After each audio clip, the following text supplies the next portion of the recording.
kababayan! So this is another product review! Welcome nga pala sa The Filipino Canadian. So ngayong araw na to, ayan. So it's pasummer na dito sa Canada, spring, pero summer is coming soon. Kaya naman, mga tao dito naghahanda ng mag-barbecue. So ito binili namin. Ayan, meron na kaming grill dati, pero di charcoal siya. Ito naman ngayon, di tangke, kung makapansin nyo. So, i-open natin to test and to check kung okay ba siya at kung may recommend ko ba siya para sa mga tao na dito sa Canada. So, nabili namin to sa Walmart. So, price check mamaya. Ayan siya. Naka-sale siya ngayon actually. Ayun, no? Mas mahal yan nung nabili namin. Ito yung luma naming grill. Ayan. So, nabili namin to, I think, 2 years ago kung ako nagkakamali. At ilang beses ko rin siya nagamit for the past 2 years. So, ayan. Charcoal ang gamit namin dyan. Ang problema ng dito kasi, kaya napabili ako nung isa na naman, na ditangke naman. Problema kasi dito, yung charcoal dito sa Canada, ang hirap pabagahin. Hindi siya parang sa atin yung mga uling sa atin na ang bilis bumaga tapos long lasting siya. Dito parang ang tagal bago siya magbaga tapos ang bilis niyang maubos or yung apoy niya hindi masyadong malakas. Kaya naisipan namin bumili ng bagong grill na gamit ay propane tank this time kasi last year ihaw-ihaw kami biglang parang paubos na yung oras, hindi namin naiihaw lahat kasi sobrang bagal. Kaya ngayon, dalawa na, at least kung namimiss ko yung magkahoy or mag-uling, ito gagamitin ko. Pag mabilisan, yung isa naman.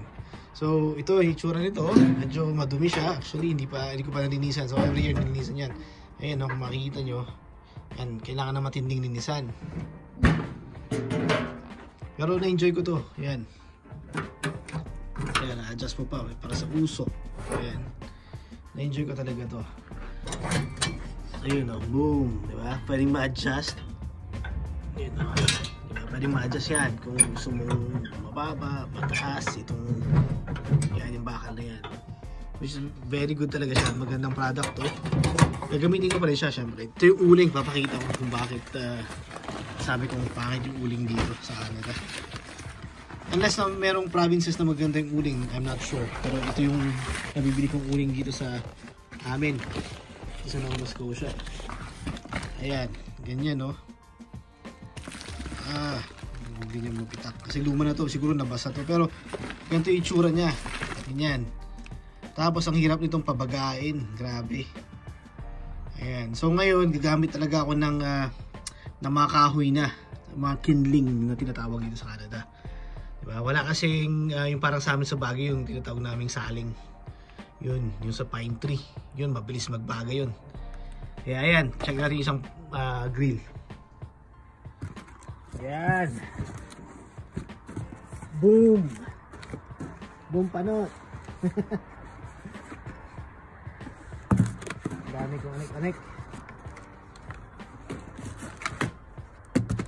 Protection. Ayan. Ayan siya. Ayan yung itsura niya pag nabuo.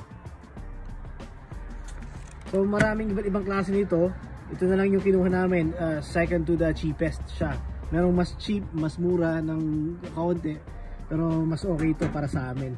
Kasi parang 3 burners ata siya. Mamaya papakita ko.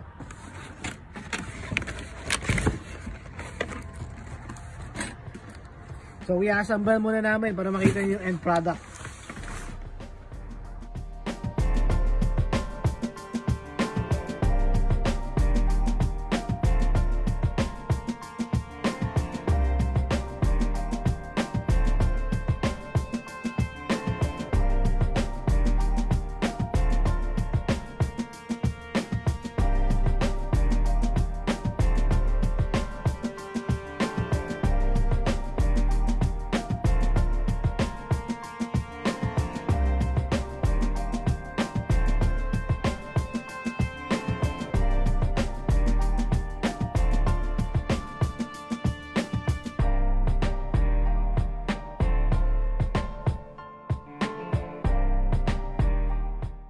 Ayan, so far so good. Nagawa na yung paa. Sturdy naman siya, oh. Talagang maganda siya actually. Mukhang matibay.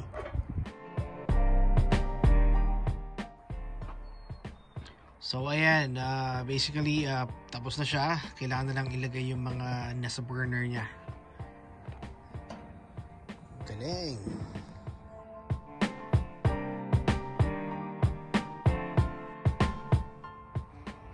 So ayan na mga kababayan, tapos na. Ayan siya oh, ang ganda. Yung loob, napaka straightforward niyang gawin. Ayan. Tapos ayun yung LPG, maliit siya, LPG no.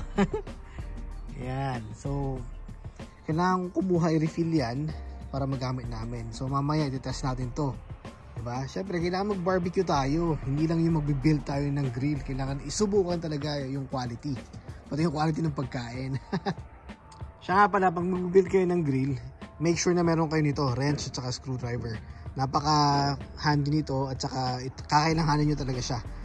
Kasi yung parang sa IKEA, meron siyang kasamang mga Allen key, pero dito wala. So kailangan mo ng ganyan. At saka mas pwede siyang single person build, pero mas madali siya pag dalawa kayong nag-build nito. Mas mabilis. So it took us like 20-30 minutes na ginawa to. Pag mag-isa ka siguro isang oras. Ayan, titestingin na namin with yan, Pinoy barbecue syempre, saka hotdog.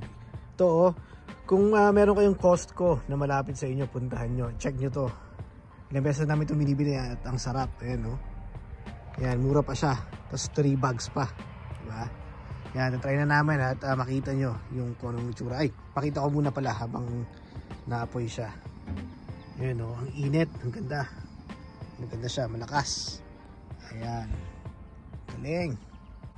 Ayan nga pala yung tangke na nakuha. Ayan, so swap namin yung dating meron kami.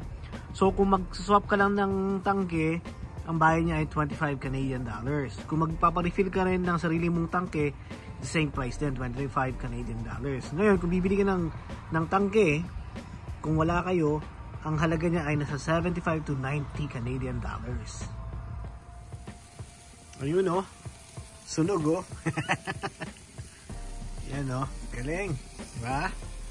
Effective talaga, may apoy niya, lakas yung apoy. Nalo guys.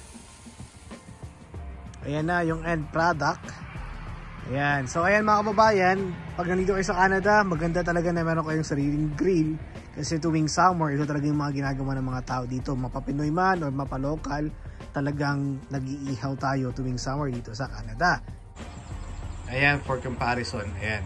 So ayan na siya ng buo. Nagamit na din. Napakabilis niyang gamitin. Ang bilis maluto nung iniihaw namin. Versus dito. Ito naman yung luma namin, yung ginagamitan namin ng uling or kahoy. So halos identical lang sila nung when it comes to height, saka yung length. Pero mas gusto ko talaga to gamitin. Dahil, di ba sa Pilipinas, puro tayo uling at saka mas masarap talaga yung pagkain, yung iniihaw pag galing sa uling. Di ba? Versus dun sa gas. So, mas prefer ko pa rin gamitin ito at gagamitin ko pa rin siya, syempre. Pagka mas may oras na ako mag-ihaw, I'll just take my time, mag-iihaw. At syempre, mas masarap yung resulta for sure. Enjoy, enjoy mga kababayan. So, see you na naman sa aking next video. Please don't forget to like, subscribe, and share. Like always, peace.